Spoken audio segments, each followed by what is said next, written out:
Bonjour, au niveau de la dernière séance, nous avons clôturé la séance au niveau de ce cours de complexité algorithmique avec l'introduction de la machine du Turing. Alors nous allons aborder aujourd'hui une section qui présente la relation entre la machine du Turing et le calcul de complexité. Je vous rappelle que vous êtes toujours invité à nous interrompre afin de poser vos questions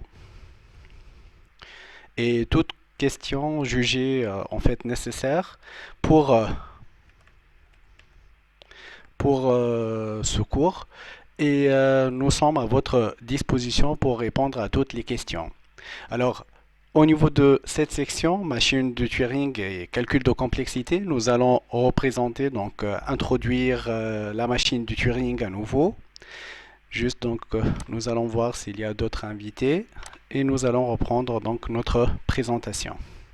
Donc essayez s'il vous plaît juste d'être à l'heure. Je sais que surtout ceux qui vont être présents au niveau de l'institut, donc c'est un peu difficile d'être exactement à l'heure. On a retardé la séance de 5 minutes, mais essayez quand même d'être un peu au niveau de l'horaire. Alors, j'ai dit voilà si vous voulez, une schématisation de la machine du Turing en Lego. Nous avons essayé donc de vous présenter ici la machine du Turing sous forme d'un prototype qui a été inventé afin de présenter ce que la machine du Turing est en train de faire. Mais nous allons reprendre la définition formelle. Et là, je vais distinguer entre machine de Turing déterministe et entre une machine de Turing non déterministe. Alors, au niveau de la définition, je vous indique qu'une machine de Turing est un objet mathématique composé, donc c'est un objet mathématique composé de rubans. Il est aussi composé, donc le ruban est considéré comme infini, il est aussi composé d'une tête lecture-écriture, d'un registre d'état et une table d'actions.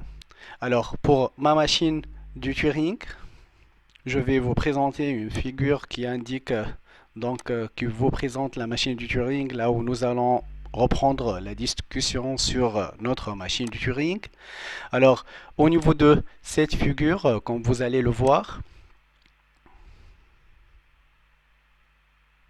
alors, comme vous voyez ici, nous allons considérer que les diverses composantes de celle-là c'est notre machine du Turing, une représentation, et on va considérer qu'elle est composée ici d'un ruban infini. Celle-là c'est une tête de lecture-écriture. Oui, bonjour.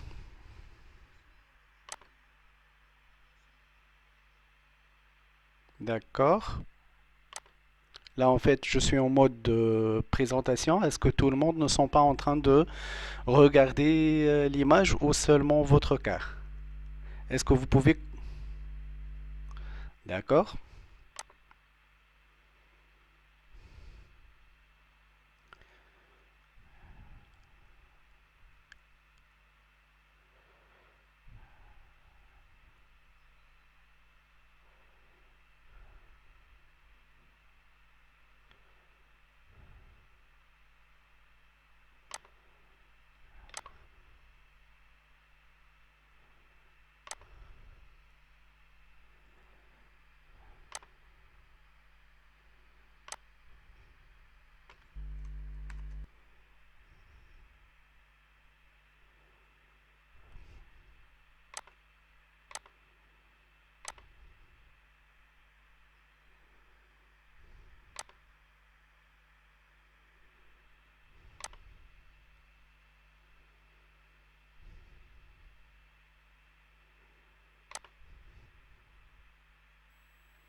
Êtes-vous en train de recevoir cette fois mon écran?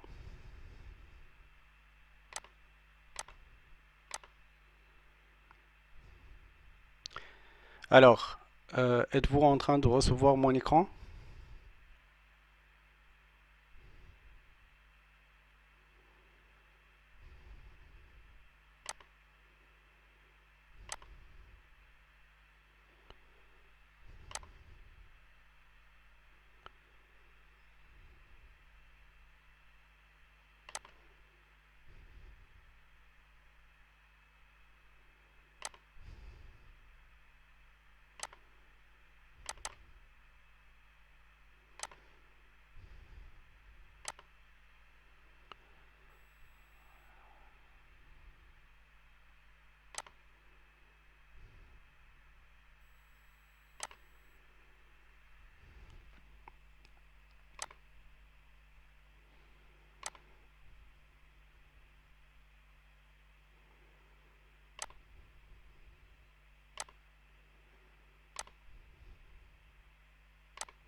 Alors, êtes-vous en train de recevoir cette fois l'écran?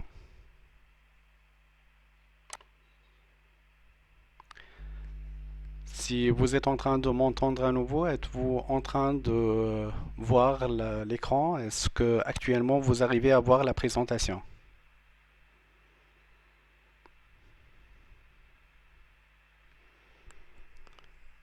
Êtes-vous en train de me recevoir? Est-ce que vous êtes en train de voir la présentation?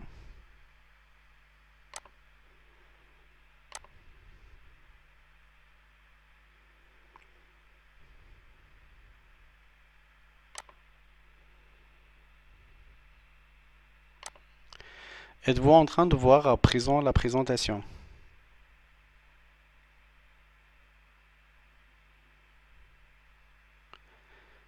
Y a-t-il... Est-ce que vous êtes en train de m'entendre?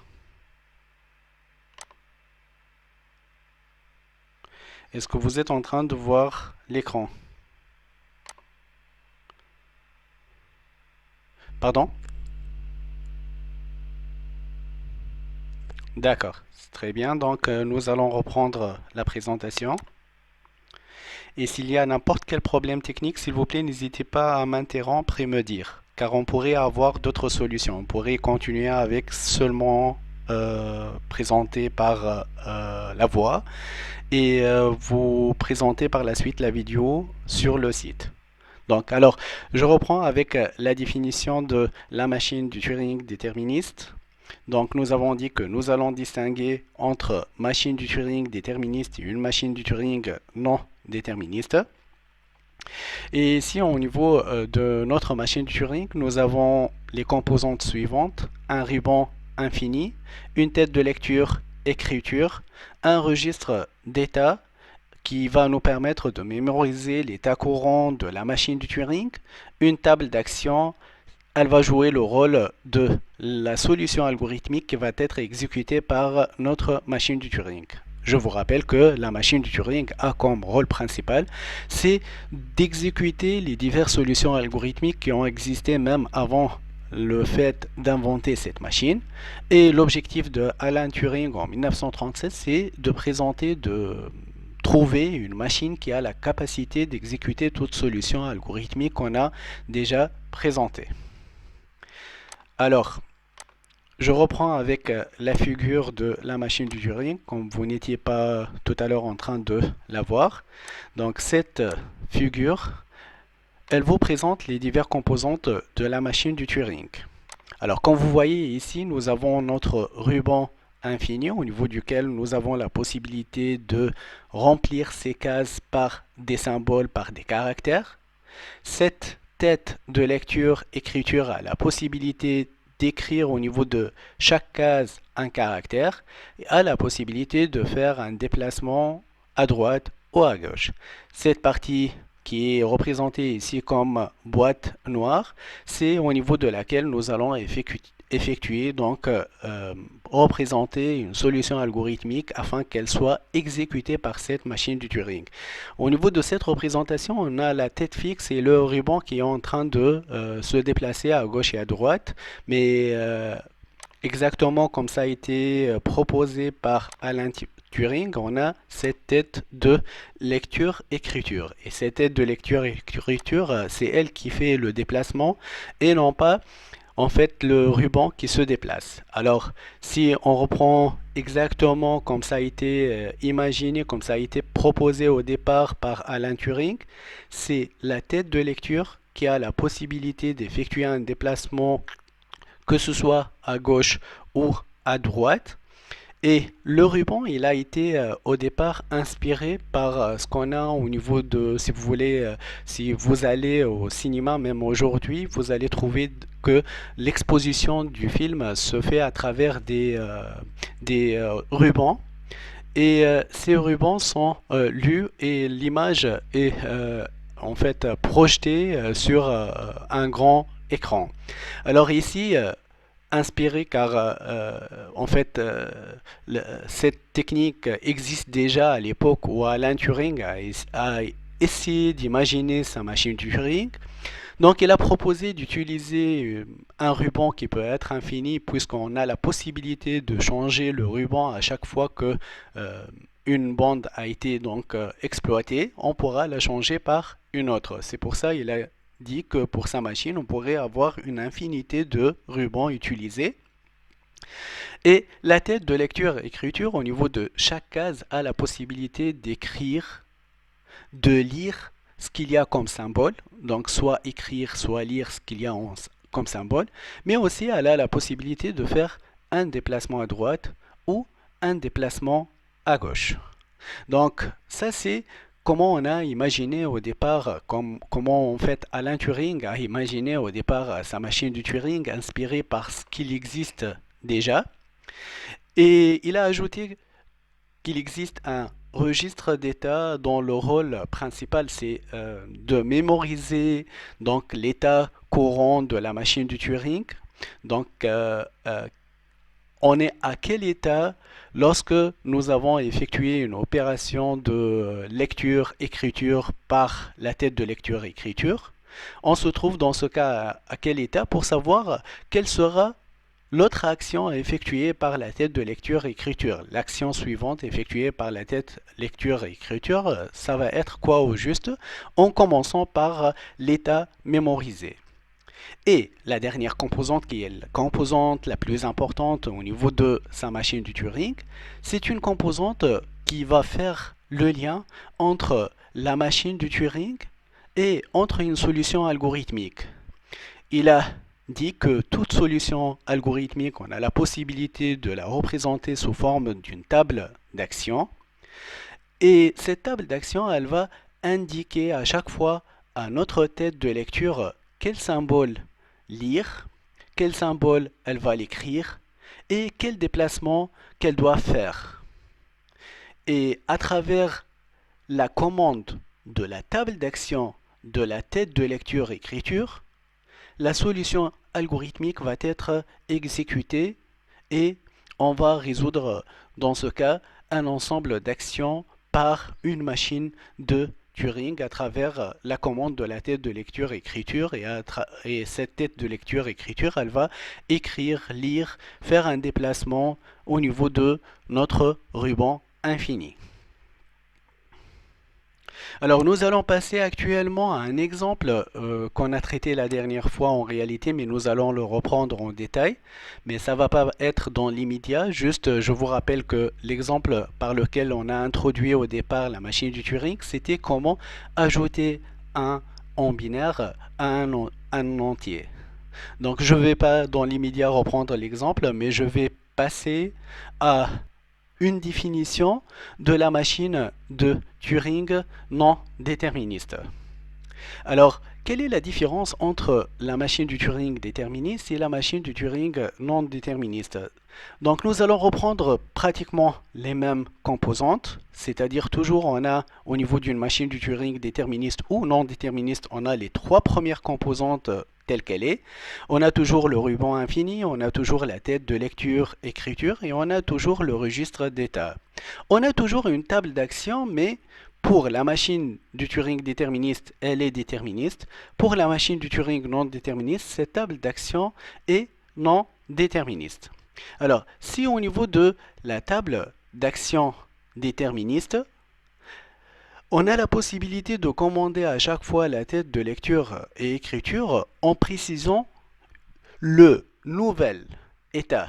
Il devrait y avoir un seul état où la machine ou la table d'action pourrait l'avoir à chaque transition, à chaque action dictée à la tête de lecture-écriture.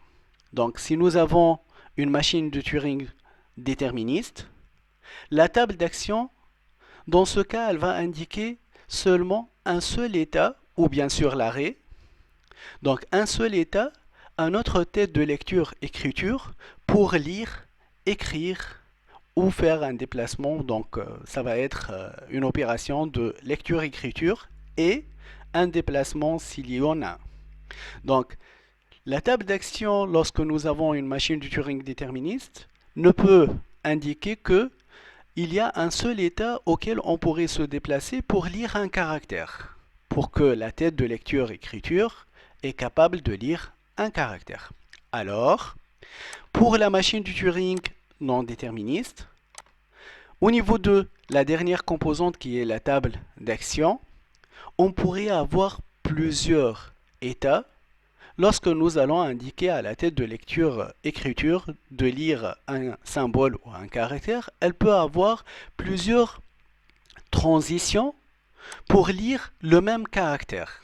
Donc c'était la principale différence entre la machine du Turing déterministe et la machine du Turing non déterministe. Si pour la machine du Turing déterministe, nous avons un seul état, pour la machine du Turing non déterministe, on pourrait avoir plusieurs états auxquels on pourrait faire le déplacement au niveau de la table d'action. Donc, lorsque nous allons dicter à la tête de lecture et écriture quel symbole à lire, on pourrait avoir plusieurs états et non pas un seul état. Je prends un exemple. Alors là, je vais essayer de vous présenter un petit exemple. Là, si je suis à un état, par exemple l'état 0, au niveau de l'état 0, et je veux faire le déplacement à un état 1.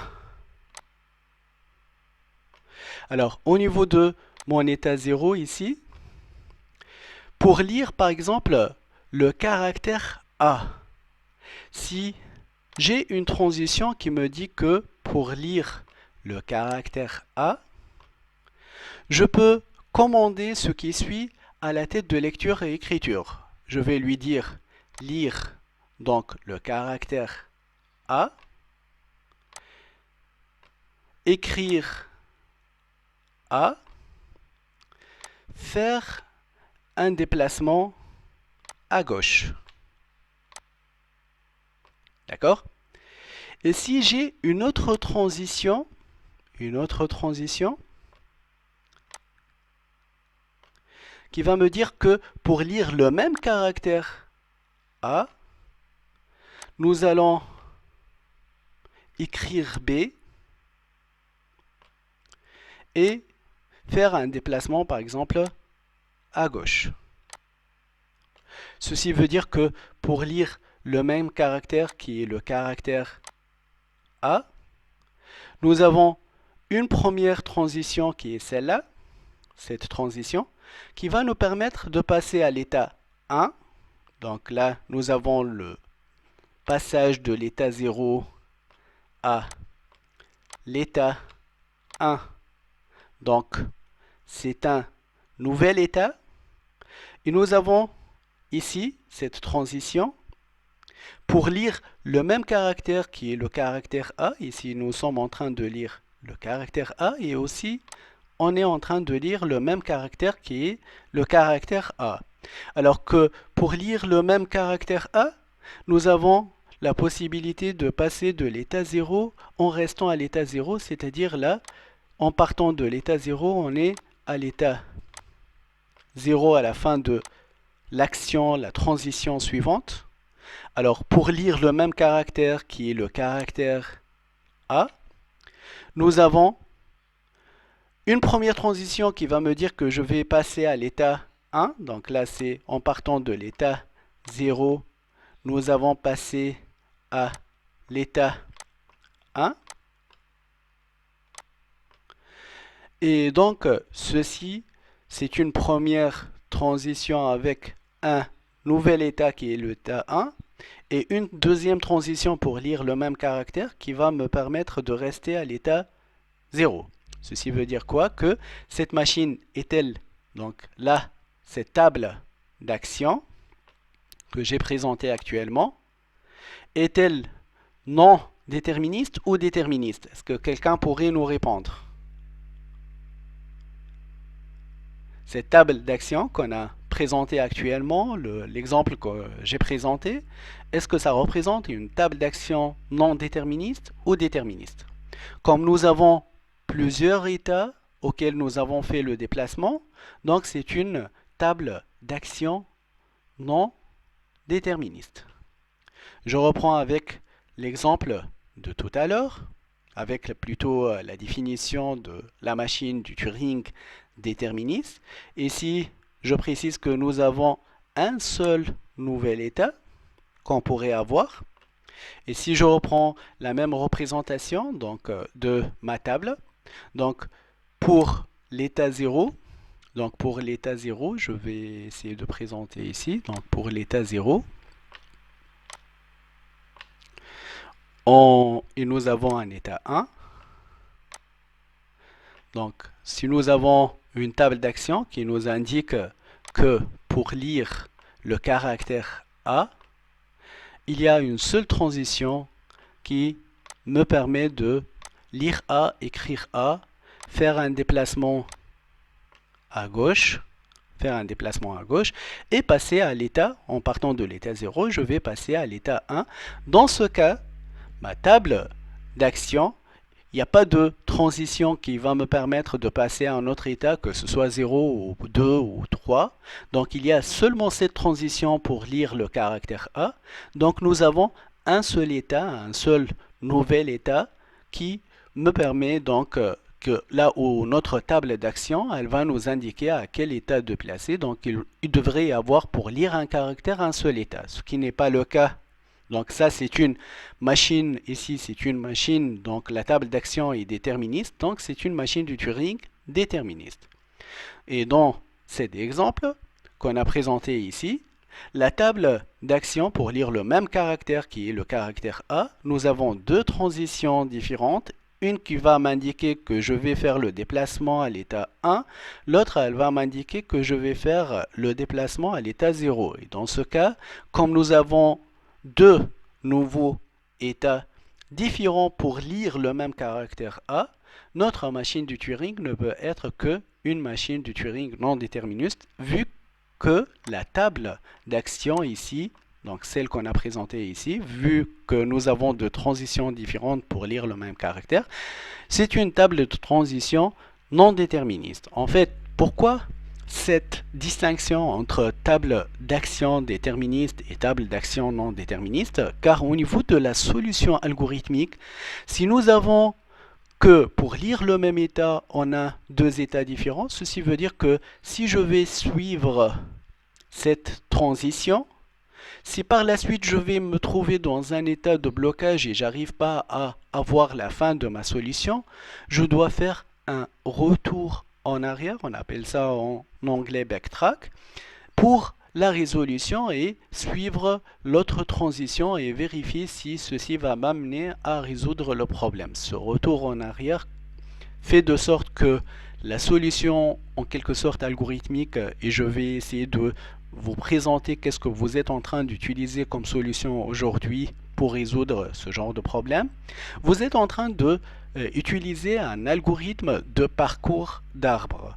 Là où si lors de l'exploration d'une branche de l'arbre, si vous n'arrivez pas à trouver une solution, vous allez faire un retour en arrière et faire l'exploration des autres branches possibles jusqu'à ce que vous arriviez à explorer toutes les feuilles de votre arbre de recherche. Et donc pour des... Oui.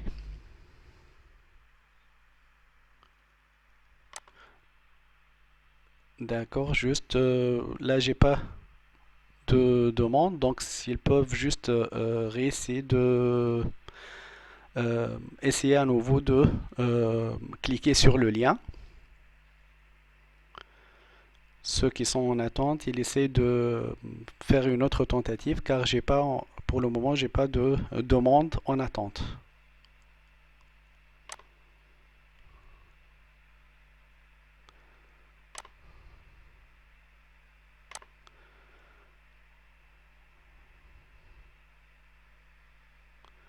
D'accord, donc là, y a-t-il d'autres personnes?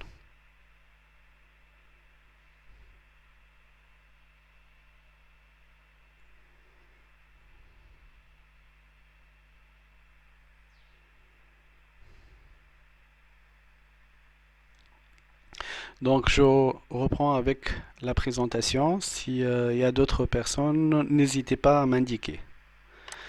Alors, je reprends. Donc, nous avons signalé qu'il y a une distinction entre machine de Turing non déterministe, comme elle est caractérisée par une table d'action non déterministe. Et cette table d'action est non déterministe du fait que nous avons la possibilité d'avoir plusieurs états pour lire le même caractère et une transition qui nous permet de passer de l'état courant vers plusieurs états.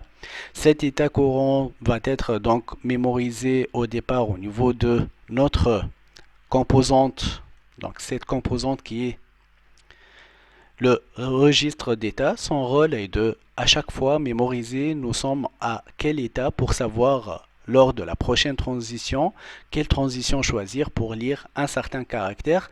Et ce caractère-là que je suis en train de lire, écrire, va être lu au niveau de notre ruban par la tête de lecture-écriture. Donc si on arrive à lire notre caractère par une seule transition, ceci veut dire que nous avons une machine de Turing déterministe. Si nous allons effectuer cette opération et nous allons trouver qu'il y a deux transitions qui vont nous ramener à deux états différents, comme j'ai précisé au niveau de cet exemple, cette table d'action est non déterministe et la machine de Turing est non déterministe.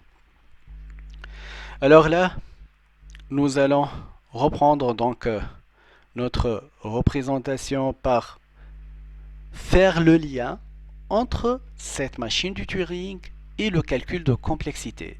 En fait, pourquoi nous avons présenté cette machine du Turing, à quoi ça va servir pour la complexité algorithmique et précisément pour le calcul de complexité. En fait, un calcul est constitué d'étapes élémentaires lorsque nous allons effectuer un calcul de complexité.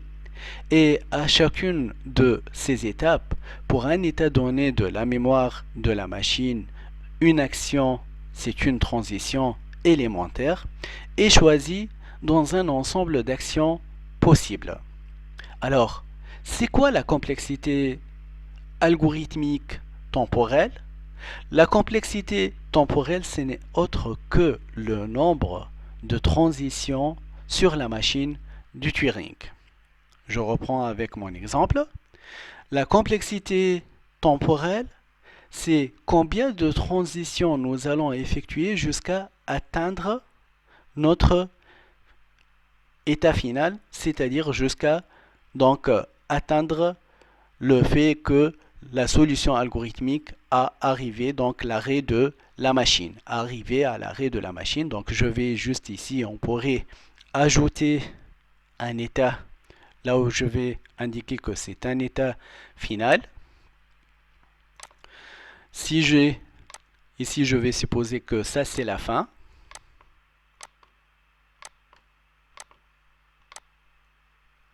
Alors, si par exemple, pour résoudre un problème, je vais passer par cette transition, ensuite celle-là, ceci veut dire que la complexité temporelle n'est autre que 1 plus 1, c'est la complexité temporelle pour résoudre cette solution algorithmique. Donc ça c'est le début si vous voulez avec l'état 0.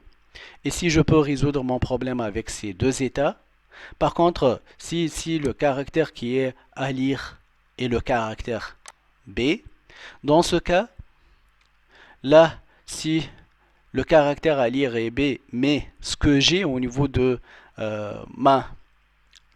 mon ruban est différent de B, je dois reprendre pour avoir à écrire B et faire un déplacement à gauche ou ne pas faire de déplacement. Et dans ce cas, je peux passer par lire A et avoir la fin. Et ce retour en arrière fait de sorte que la complexité pourrait être 2 si je trouve le bon scénario. Elle pourrait être autre chose si je vais faire le retour en arrière et refaire avec l'état 0. Donc si je reprends avec la machine du Turing déterministe, pour la machine du Turing déterministe, si je vais ici ajouter un état qui est l'état fin, alors si je suis dans la certitude pour résoudre une solution de passer uniquement par ces deux transitions, j'ai pas une autre transition qui me permet de revenir, donc je suis là avec la certitude qu'il y aura simplement deux transitions pour arriver à la fin, et donc la complexité temporelle pour résoudre ce problème, c'est deux actions Alors, deux actions, c'est équivalent à dire que ces deux actions, donc ce sont bien la complexité temporelle.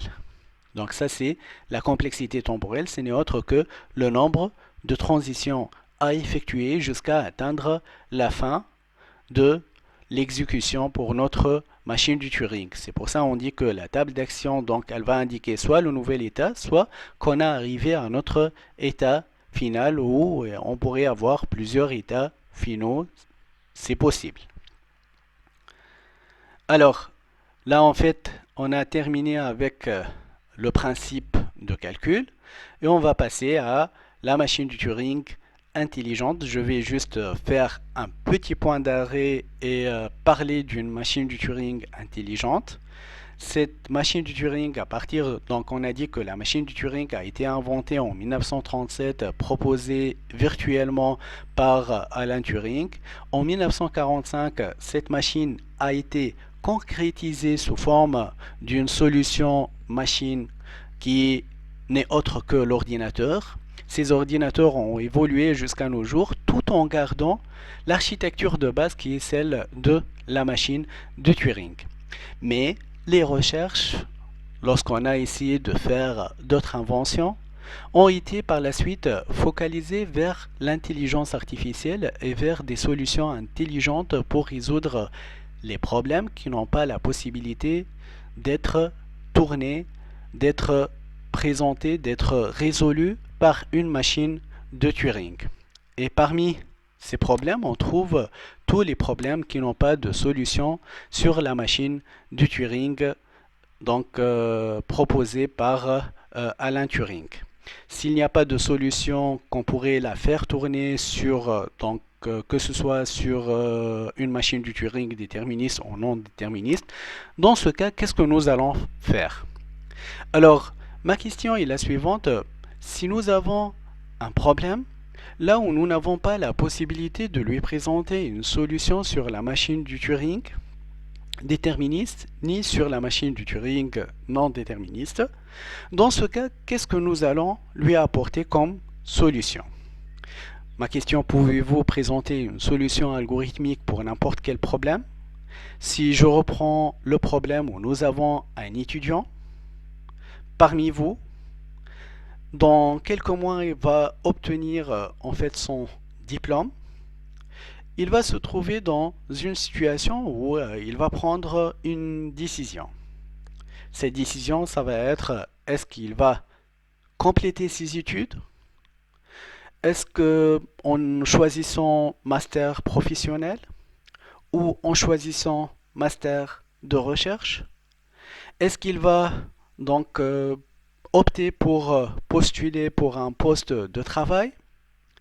Et dans ce cas, il doit prendre un choix entre ces trois choix. On a, si vous vous rappelez bien, on a ajouté au niveau de notre exemple qu'il a la possibilité aussi de créer son propre projet.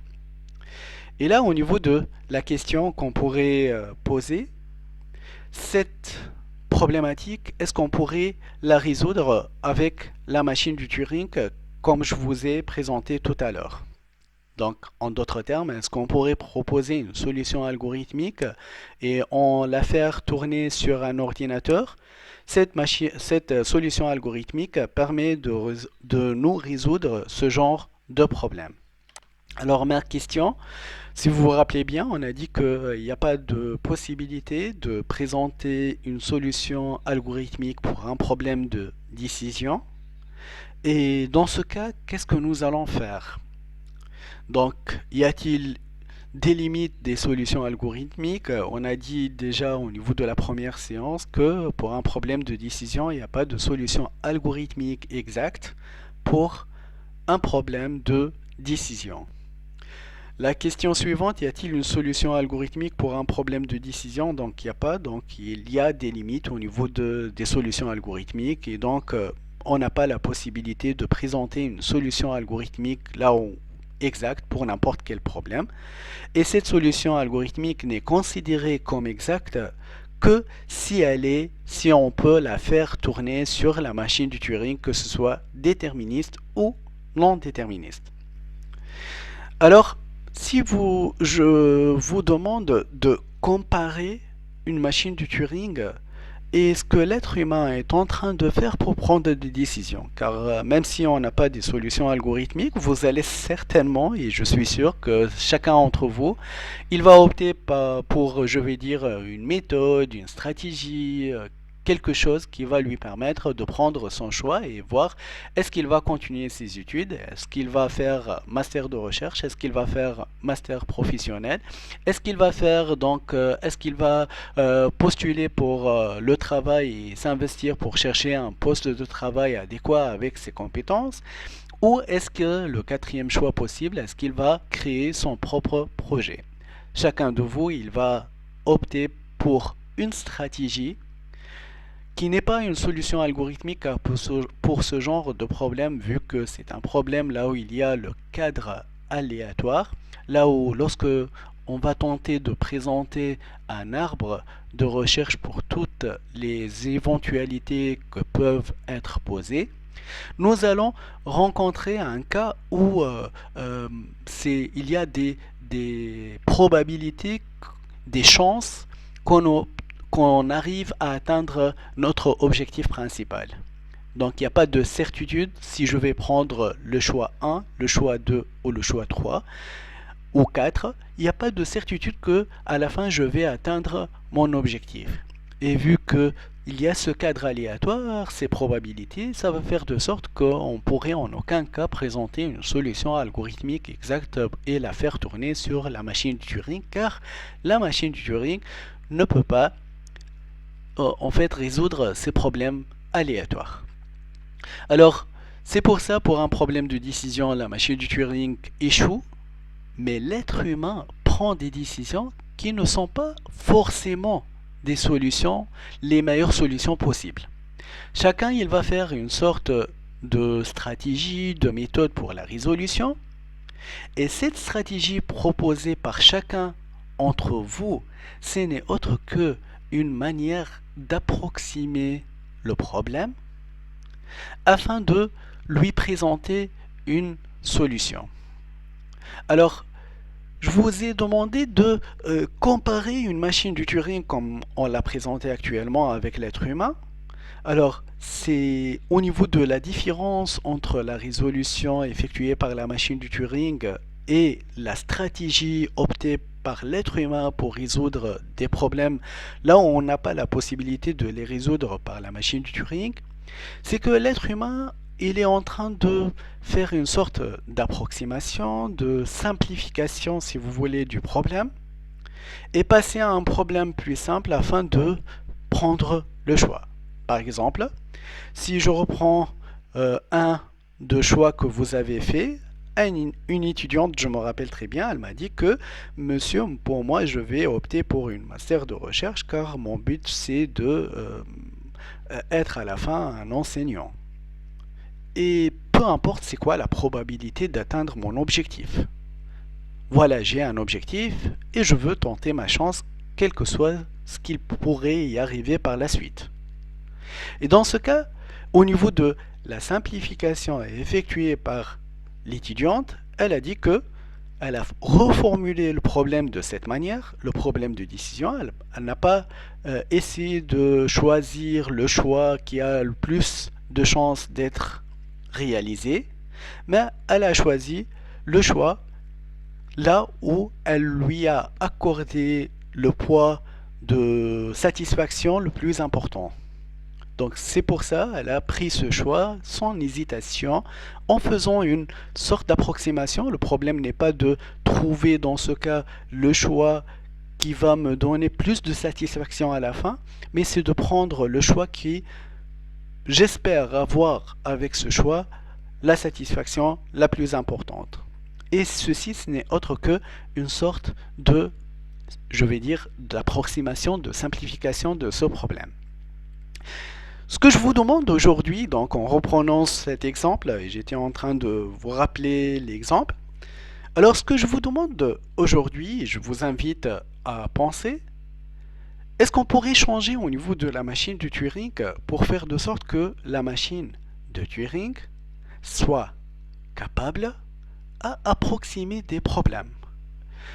Si oui, quelle est la composante là où on pourrait effectuer des modifications pour que notre machine de Turing soit dans ce cas capable d'approximer, de simplifier des problèmes afin de résoudre les problèmes qui ne sont pas résolu par la machine du Turing d'Alan Turing proposée en 1937. Donc je précise d'Alan Turing proposée par 1937 car lui aussi il a proposé une machine du Turing, si vous voulez, intelligente en 1957 je crois.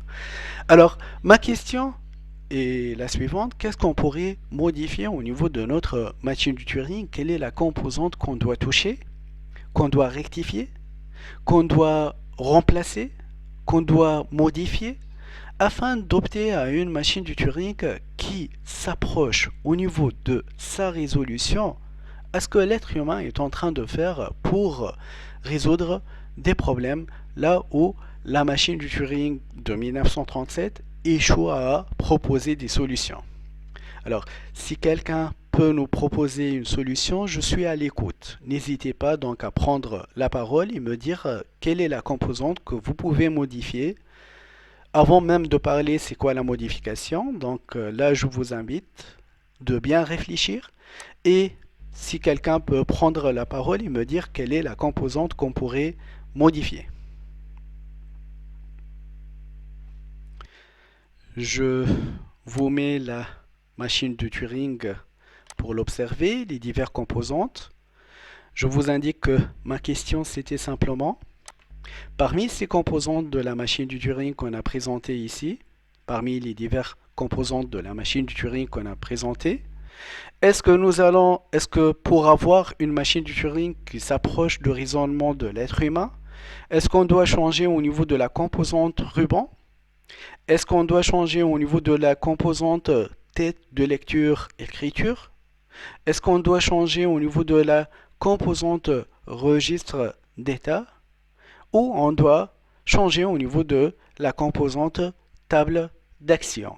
Choisissez entre ces quatre composantes et dites-moi si on voudrait améliorer la machine du Turing de 1937, quelle est la composante là où on devrait effectuer des modifications pour proposer une machine du Turing, on pourrait l'appeler aujourd'hui une machine du Turing intelligente qui a la possibilité d'approximer des problèmes qui ne sont pas solubles, qui n'ont pas de solution, qu'on ne pourrait pas les faire tourner sur la machine, ni la machine du Turing déterministe, ni la machine du Turing non déterministe. Alors, quelle est la composante entre ces quatre composantes qu'on pourrait rectifier pour proposer une machine du Turing qui n'exécute pas uniquement une solution algorithmique, mais qui a la possibilité d'approximer le problème afin de proposer une solution qui n'est pas vraiment une solution exacte, mais c'est une approximation pour ce problème et la faire tourner donc par la suite sur un ordinateur.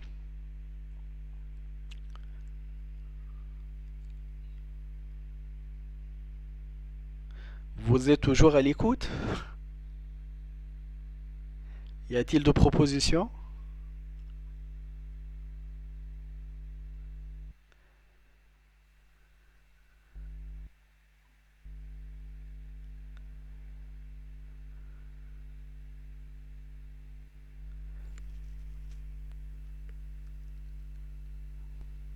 Alors nous avons dit donc, que la table d'action va nous indiquer la solution algorithmique à faire tourner par la machine de Turing afin de résoudre un problème.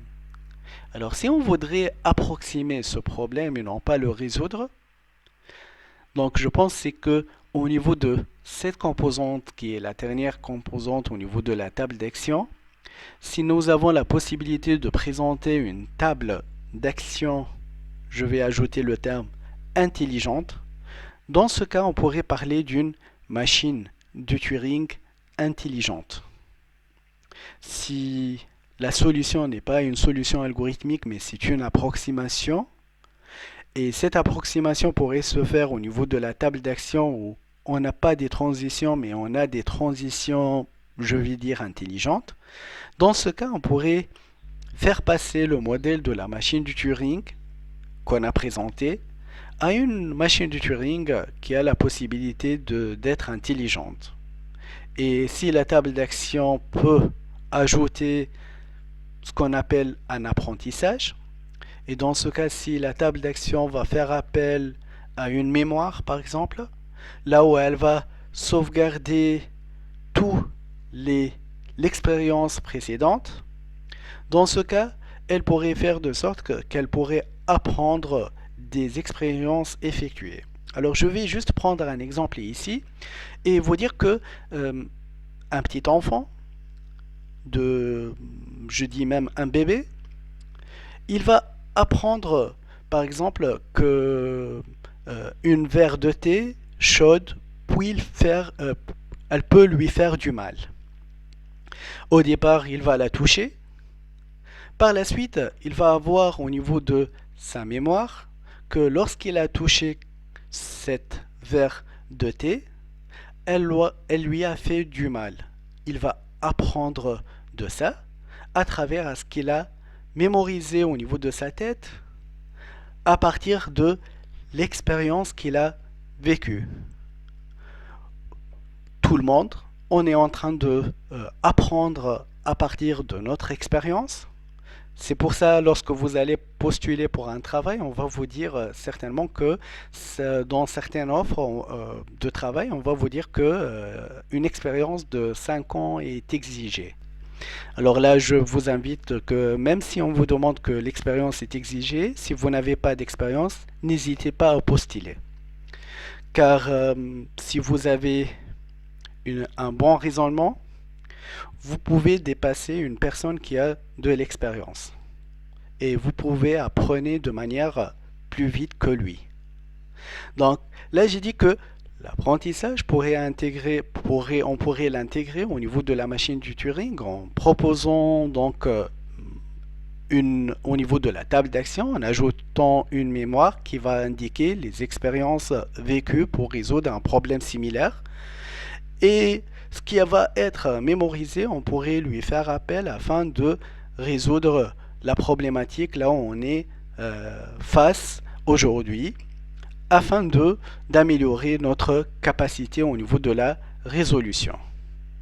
Donc ça, c'est un petit exemple là où on pourrait effectuer une amélioration au niveau de la machine du Turing en ajoutant donc une composante, en améliorant une composante. Ça va faire de sorte qu'on est en train de faire évoluer la machine du Turing vers une machine du Turing intelligente qui est capable de prendre une décision. Et sachez que à partir de 1945 déjà, l'être humain était en train de chercher cette machine.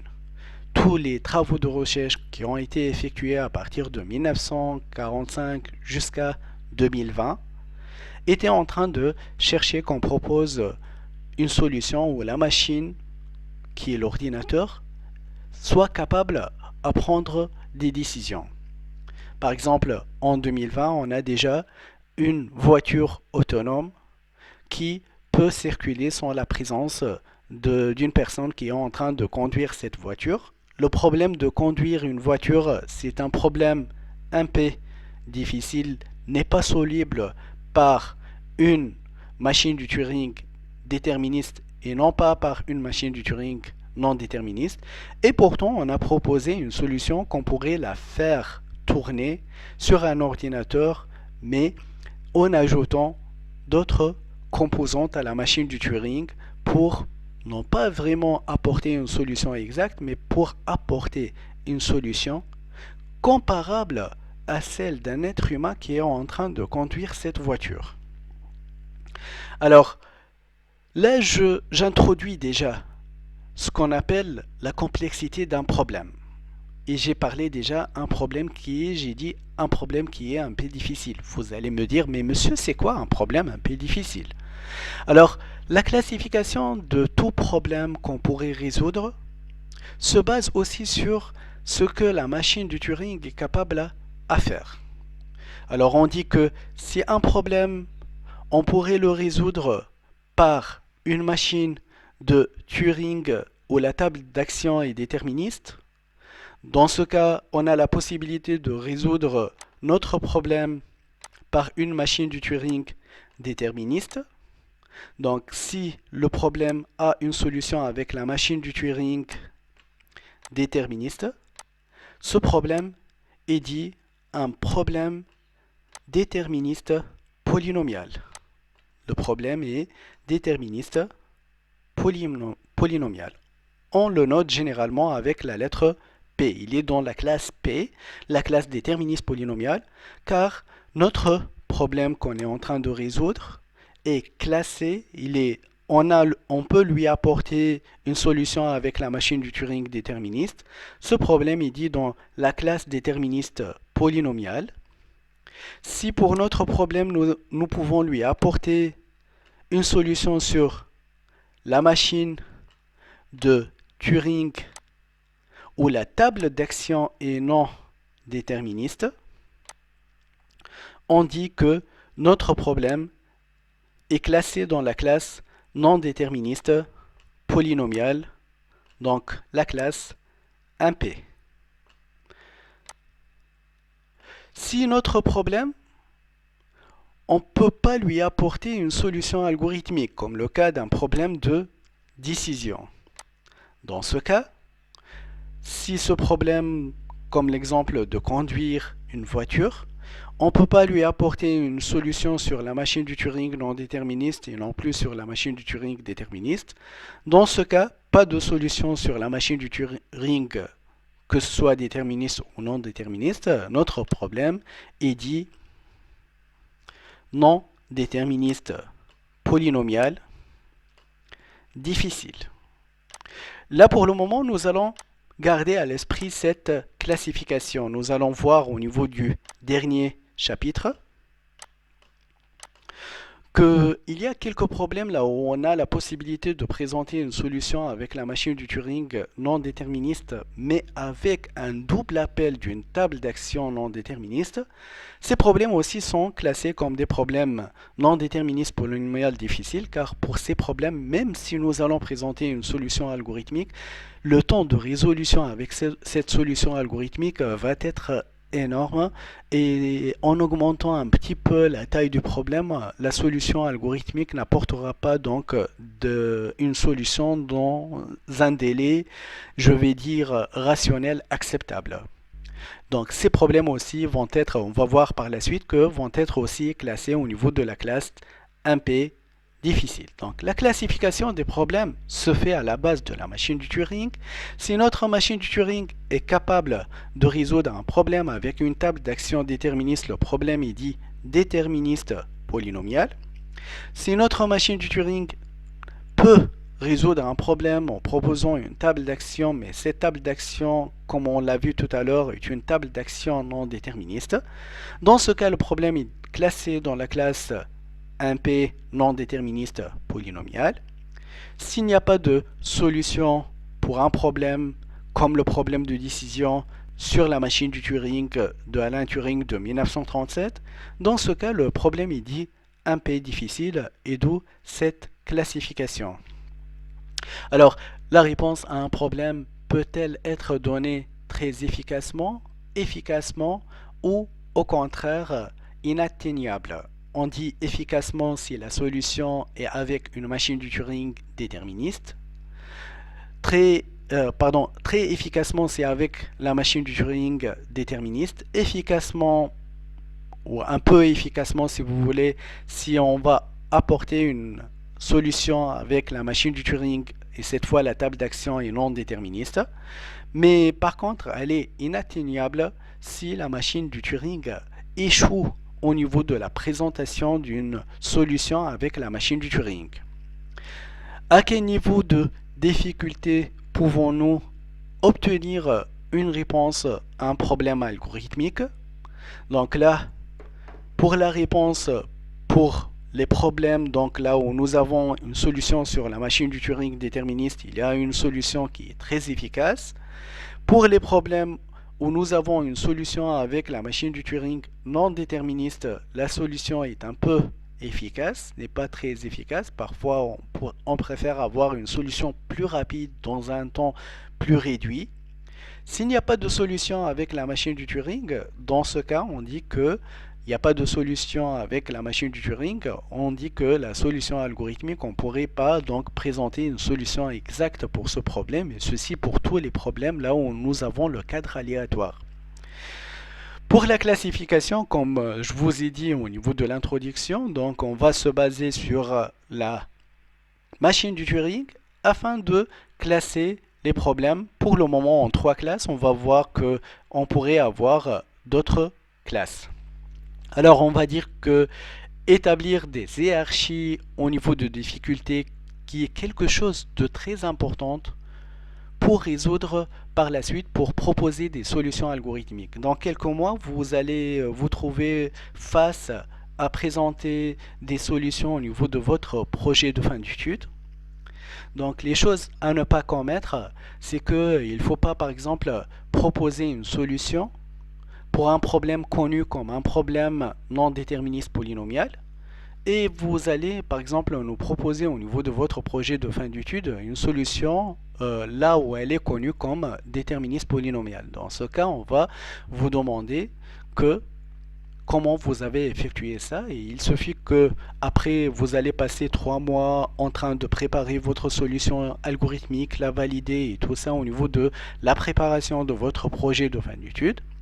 Si vous allez nous dire que voilà, j'ai apporté une solution, et vous allez nous présenter une solution qui est de complexité, nous allons distinguer que cette solution, on pourrait la faire tourner au niveau d'une machine du Turing déterministe, alors que le problème est connu, par exemple, que c'est un problème où on ne peut pas lui apporter une solution sur la machine du Turing non sur la machine du Turing déterministe, on pourrait simplement lui apporter une solution sur la machine du Turing non déterministe.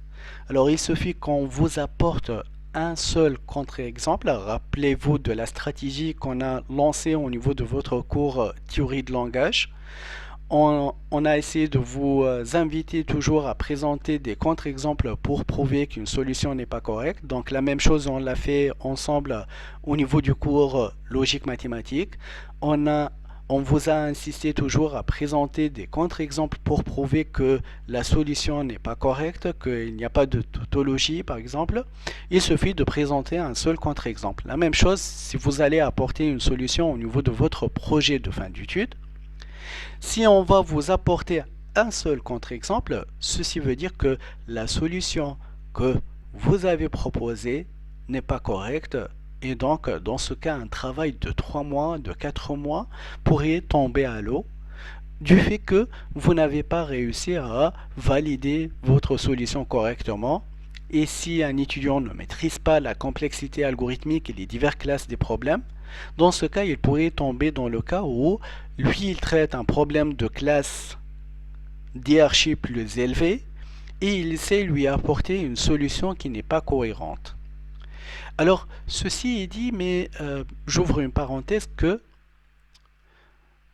il n'y a pas de démonstration mathématique qui dit que ce qui est soluble par la machine du Turing non déterministe, nous n'avons pas la possibilité de lui proposer une solution sur la machine du Turing déterministe. Je m'explique.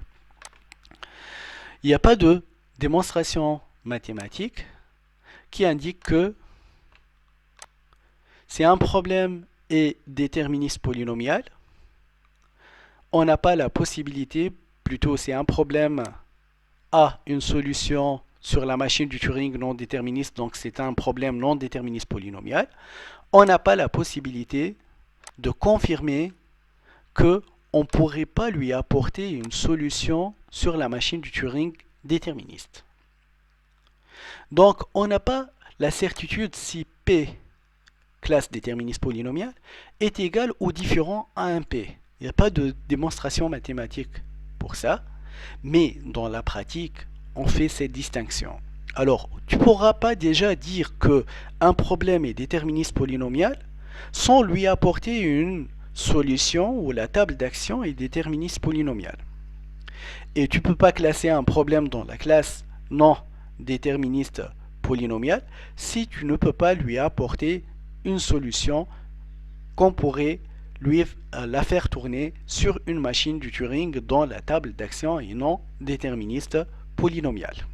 Ceci est dit que même si nous n'avons pas cette démonstration mathématique, et dans les années 90, donc je peux vous dire qu'une prime de 1 million de dinars, de 1 million de dollars a été fixée pour la présentation de cette démonstration.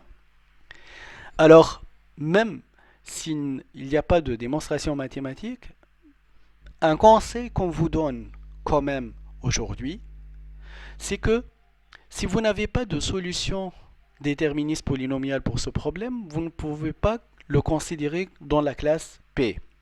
Et si vous êtes en train de résoudre un problème qui a été considéré comme NP, sachez que vous avez une solution pour ce problème qui est la solution de parcours d'arbre, donc un algorithme de recherche en profondeur ou en largeur, pourrait résoudre tout problème de la classe 1P.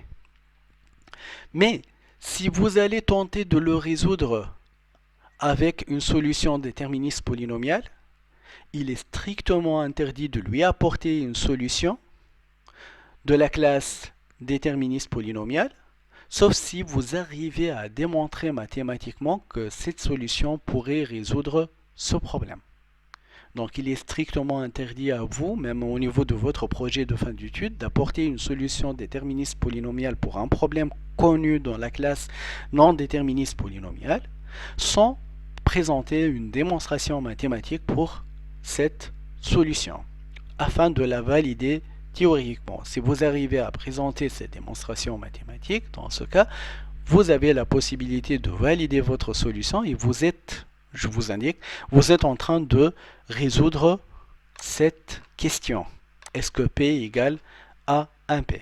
Car si vous allez résoudre un seul problème de la classe non déterministe polynomiale, avec une solution qui est déterministe polynomiale, ceci veut dire que vous êtes en train, et si vous arrivez à présenter la démonstration, ceci est équivalent à dire que vous êtes en train de montrer mathématiquement que la classe 1P est égale à la classe P.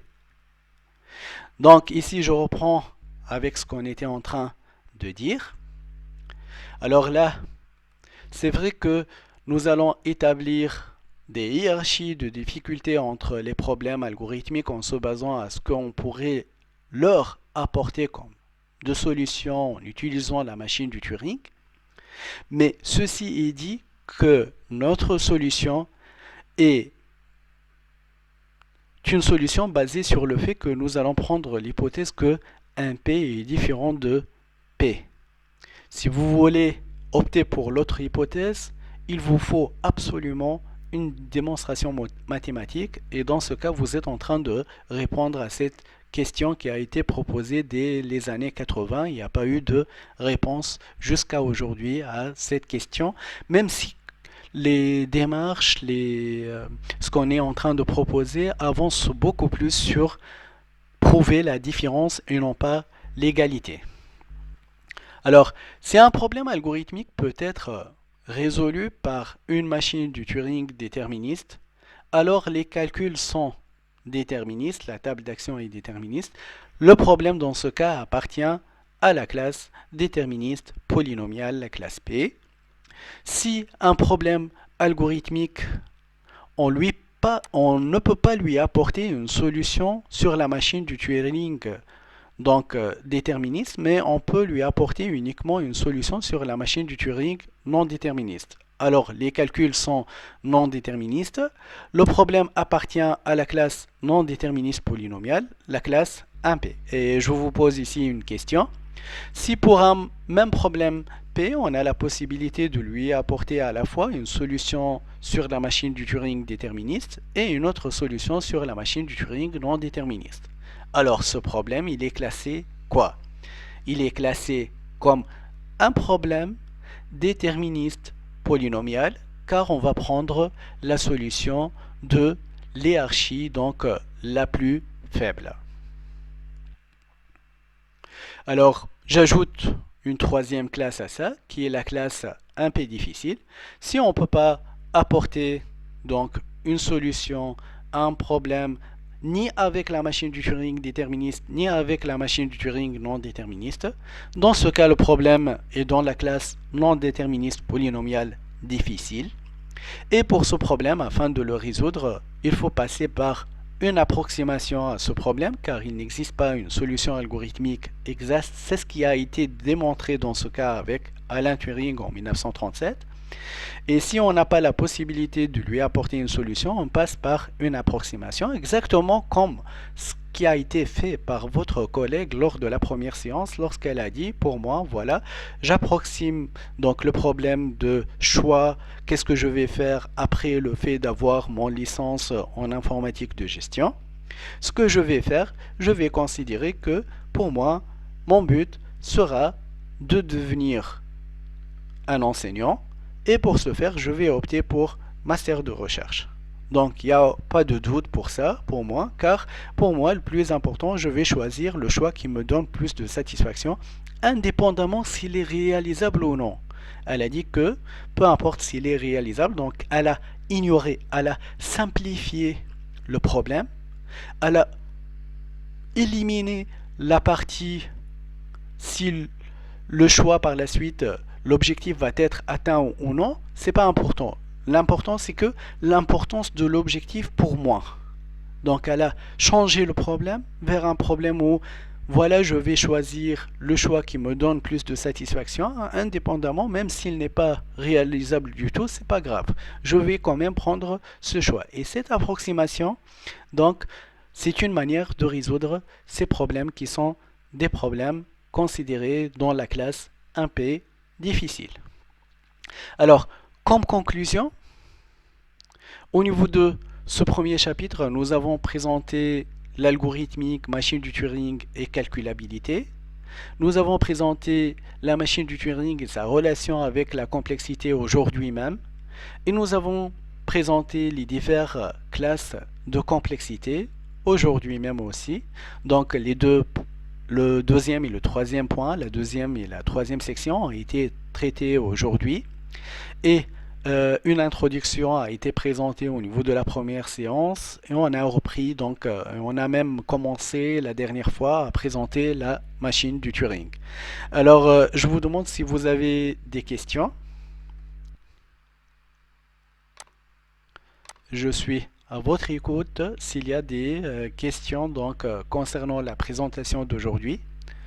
Sinon, vous pouvez donc quitter cette discussion car on a terminé au niveau de cette présentation. Juste, j'ai une dernière remarque, c'est que on ne pourrait pas vraiment réussir un cours en ligne sans votre participation. Alors le fait d'assister uniquement pour la présentation, c'est pas très bénéfique pour vous et non pas pour vos enseignants. Alors votre participation est primordiale. Lorsqu'on parle d'étudiants, c'est un élément qui doit participer au niveau de la création de son cours. Il n'est pas là uniquement pour entendre, et il doit participer, il doit poser des questions, il doit enrichir la discussion. Alors, si vous n'avez pas des questions, on a terminé la présentation d'aujourd'hui. Oui.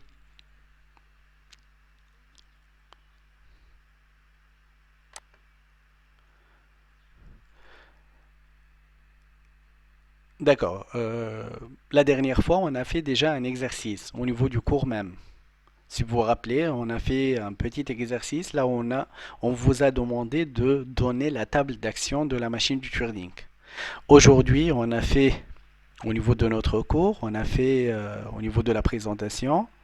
Là, j'ai fait c'est pas vraiment un exercice, mais c'était une préparation de ce qu'on appelle un exercice. Donc ici, lorsqu'on a présenté un exemple de la table d'action, c'était similaire à un exercice. Au niveau de ce qui a été planifié, cette matière, il y a uniquement 1h30 de cours par semaine. Il n'y a pas de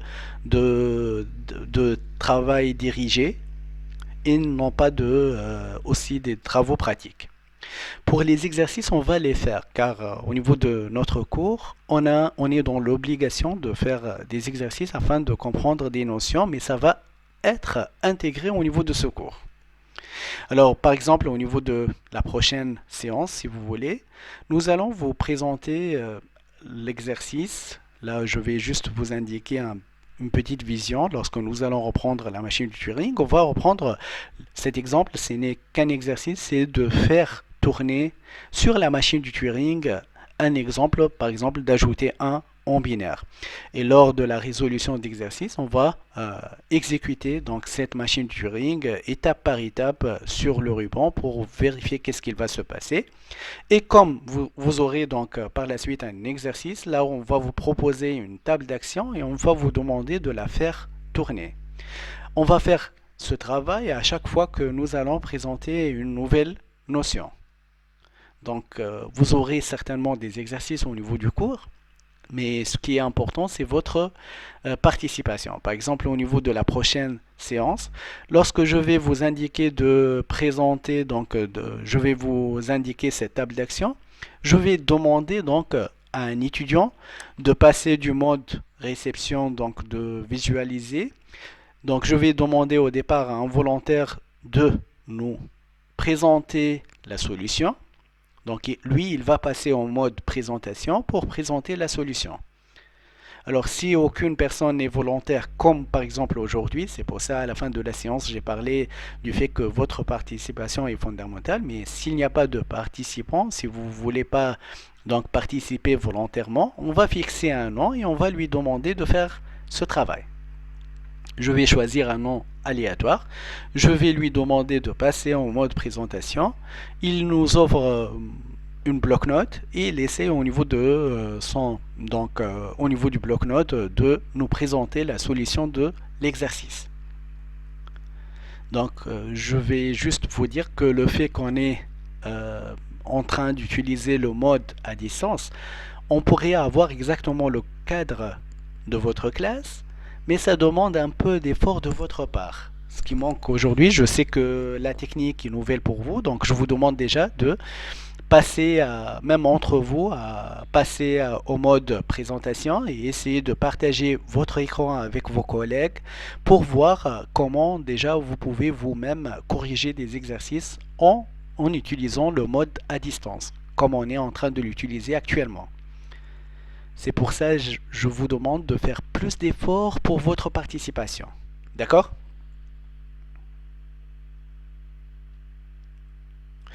Alors, donc, si vous n'avez pas d'autres questions, que ce soit en direct avec le cours ou au niveau de la méthode qu'on va utiliser, je vous remercie pour votre attention. Je vais donc, pour l'enregistrement de cette séance, je vais l'héberger comme d'habitude sur YouTube. Il sera disponible au niveau de votre espace de cours. D'accord?